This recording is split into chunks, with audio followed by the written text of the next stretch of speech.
Welcome back to Sub-Zero Hero, and you can tell from my destination that things are not going well. We're in the realms of needing divine inspiration now.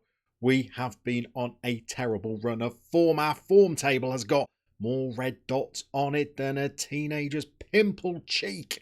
We are looking for miracles now. Nobody has mentioned the S word yet, but you know I've got previous. A win today could go a long way towards saving our job, but a defeat, and I fear we may well be in trouble.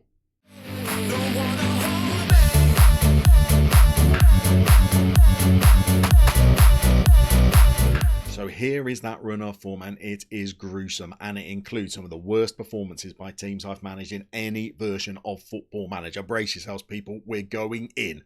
After the result against HamCam, it was obvious that we needed to shake things up a little bit. We tweaked the formation. We pushed the wingers inside to give us more numbers in the middle of the park. It was enough to get us a 0-0 draw against Brian, who were below us in the table at the time. But it clearly wasn't a formation that was going to allow us to get goals. So we went back to the 4-4-2, but we pushed the wingers further forward. I thought I'd stumbled upon something. We played Orkisa. We took the lead. They equalised, but we were dominant. We took the lead back again and held on, despite having a man sent off. So we rumbled on with the same tactic in the game against Moss, and we imploded. It was a terrible, terrible performance. They could have rattled in 6 in this game. Then we had an almost 3-week break, where we really just decided to just work on our tactics. How could we get the best out of the limited squad that we've got? How could we put all of our best players in their most natural position? How could we try and squeeze the most out of all of the talent or lack of that we had? And we put it into action against Fredrikstad, and quite honestly, this is the worst performance of any of the teams I have managed for as long as I can remember in Football Manager. It was only 4-0, but I watched it on full highlights. It could have been 8 or 9.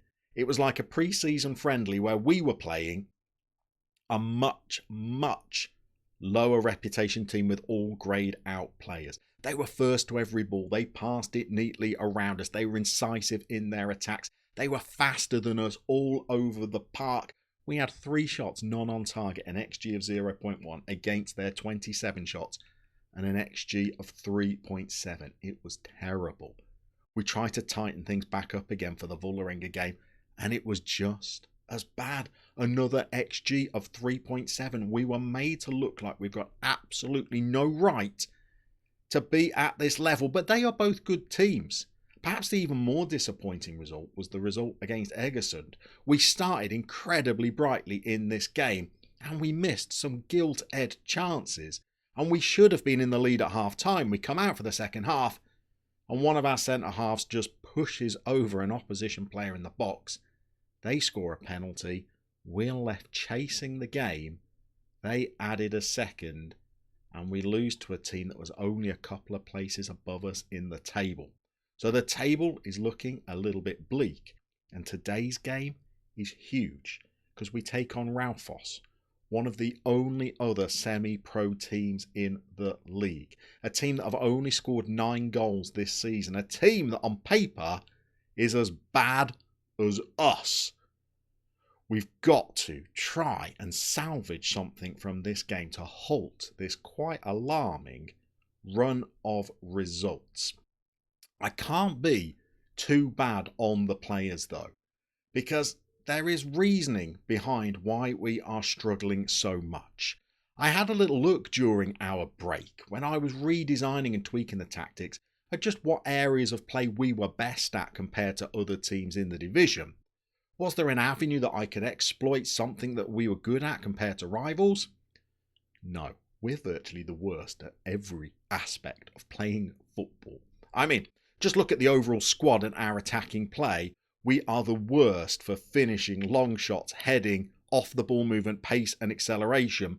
The only attribute area where we just about reach average is jumping reach, and that's pretty much because we've got a 6'4" target man and a backup 6'7" target man that skew those results a little bit. I mean, if we have a look at how we fare in terms of goalkeeping, then that's not tragic. I mean, 1v1s we're the worst, and aerially we're the worst, and there's only one category, and that's agility, where we reach average.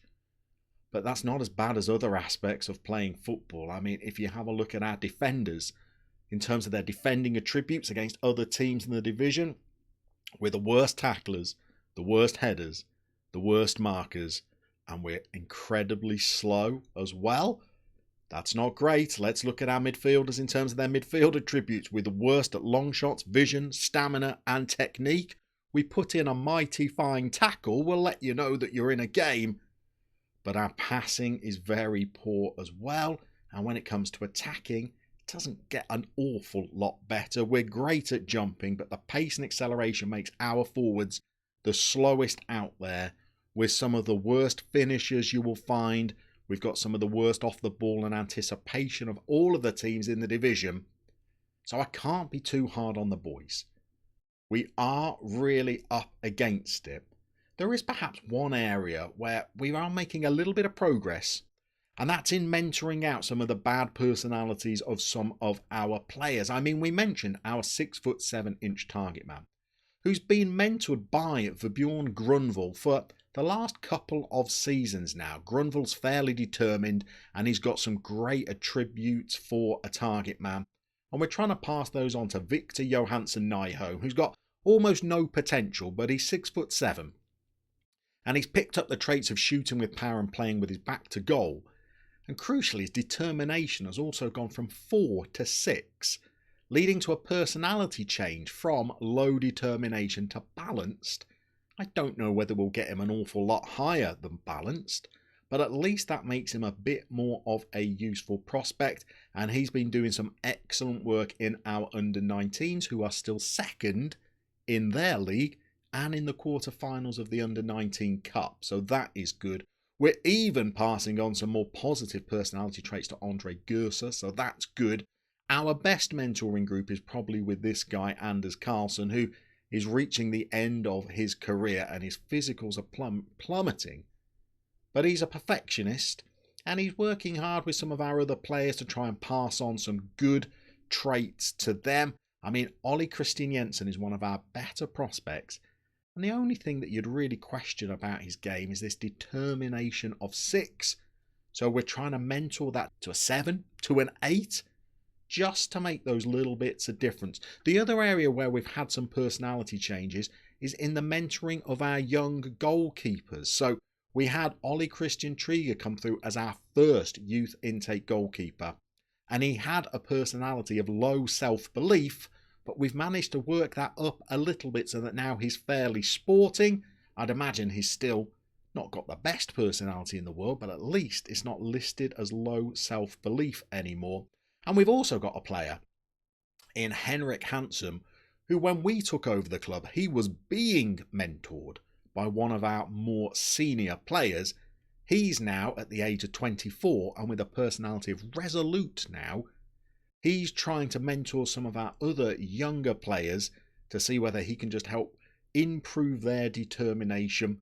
And we're having some success in helping improve their personalities. But this afternoon, we need some success out on the field. A point, something to stop the rot. Because if we lose to Raufoss, then we're going to go from that play-out position into the automatic relegation zone.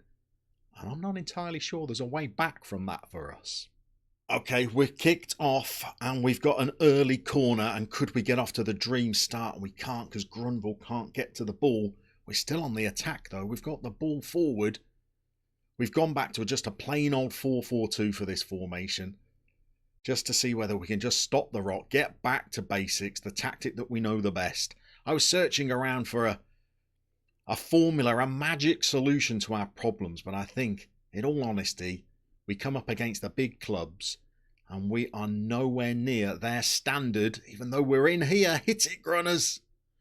Okay, we've had a shot inside the first couple of minutes. We're just nowhere near their standard, unfortunately.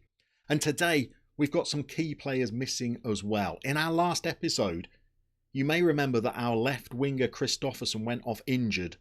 Well, unfortunately, he picked up a broken foot and is out for 5 months. So that's pretty much his season done. Oh my goodness, how has that gone in to the goal? He sliced it past his own keeper, I feel.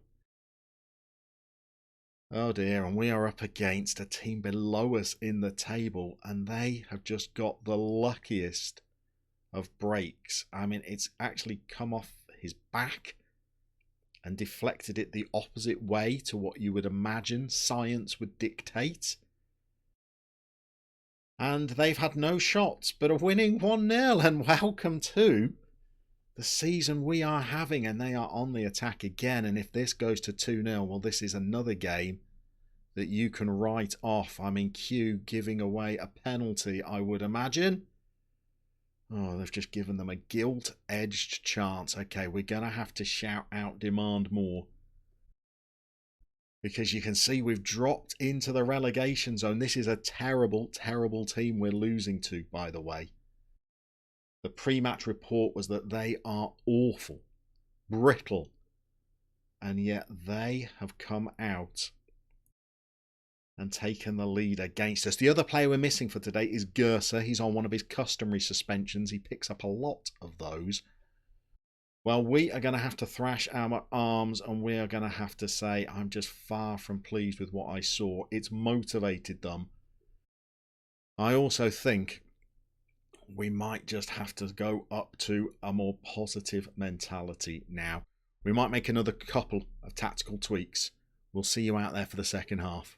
Okay, we've also made a little change up front. We've brought on Mathiasen, who was our top scorer with 40 goals over the last 2 seasons. He's not scored in 16 games this season. And on cue, he's nodded us back into the game. That's a Tromsdalen goal. Deep free kick. Target man flicks it on. And our other striker scores with a scruffy header. That makes things a little bit better. We need another goal, though. We need something that's going to just kickstart us into life. We've also got a very tired left winger out there. I'm going to see whether we've got anything on the bench that might just be some fresh legs. It's slim pickings on the bench. We're going to try and leave Pedersen out there a little bit longer. We also desperately could do with a second goal. Or are we going to need an equaliser? Okay, we're going to demand more. We've given away a corner. They were through then. They've had a couple of pretty good chances. We need to get this clear and regroup. That's the benefit of having Grunwald in the team. He's as good in our box for set pieces as he is in the opposition. And here is Pedersen. Could he win us something? He can't. Highlights continued though. Jensen back in midfield today. Dreyer, who's having a tough old time at the moment. Can we get Grunwald on a long throw here? We did dispense with Grunwald for a couple of games because he wasn't playing well. Again, 16 assists last season. He's got 2 this. And he's hurled a long throw straight to the opposition keeper. That's a little bit frustrating. We got some poor performances from our veterans. Loveland at right back. He's on a 6.2 or 6.4. Not great. Okay, now I do think we need to try and make a little bit of a change. We've got some weak performances. I mean, Asali Hansen's on a 6.5 because of his own goal. We're going to bring on a 15-year-old for Loveland. Is that what we're going to do? It's not what we're going to do. We're going to bring on a 15-year-old for Jensen, and we're going to move Loveland into midfield. I mean, we can't buy a performance from Loveland. His average rating is 6.5, despite him being one of our most experienced and still rated by the coaches as one of our best players. So we're going to move him into midfield and see what he can do. Our other change is going to be Pedersen off, I think, and young Hartviksen on the left side, even though he's right-footed. But I'm going to try and leave that change just 5 minutes longer if I can, because I feel like there's a chance. Nothing's happening yet. Okay, let's get the fresh legs on. Hartviksen comes on for Pedersen. I don't think he really wants to be a winger out there, but he's going to have to do his best. It means without Gerser, we've got Schoenesen over on the right wing, who's pacey, but very little else. And we need a little bit more. Let's try the encouragement. That's worked with the body language. And we've got to get this clear, and we've got to try and counter. If we concede a late goal here, I fear that morale is going to drop through the floor. We charged it down and given them a corner. I'm tempted to say you'll take a point because at least that stops the slide, but really we need a victory just to try and force our way up the table, because there aren't many more games that you'd feel might be winnable. And in the form we're in, I don't know where another victory is going to come from. What have we got here? Mathiasen's lost the ball. That is a shame. This would at least keep us out of the automatic relegation places, but you'll see we're going to be 4 points behind Brine. We're throwing in the Hail Mary long throw. Dre has got up. He's nodded it. It's disallowed. Sally Hansen's gone offside. Oh, I thought we had snuck a late one. We got a corner now. Get up, somebody. And the game has come to an end, and it's not a defeat, at least. And we've got a front two that have played well. But we've got some poor performances again. I mean, Johansen's come into the side for Gersa, and I don't think I saw him touch the ball in any highlight. Loveland has gone from being desperate at right back to terrible in midfield. And you'd have to say, against one of the poorest sides in the division, that XG indicator could have gone either way. So we are absolutely up against it. We're doing a good old job to keep morale as high as it is at the moment. We're working every trick in the book. We're training people. We're praising people that train well. We're handing out fines based on poor performances. We're doing everything we can to try and keep the boys in it, but it is a tough old run that we are on at the moment. We're going to go away. We're going to try and battle our way to a couple of points or victories if we can. I think the next time we see you for an episode, we are going to be deciding our fate in this division, and you never know. If the board looked dimly on it, we might be deciding our fate for the entire series.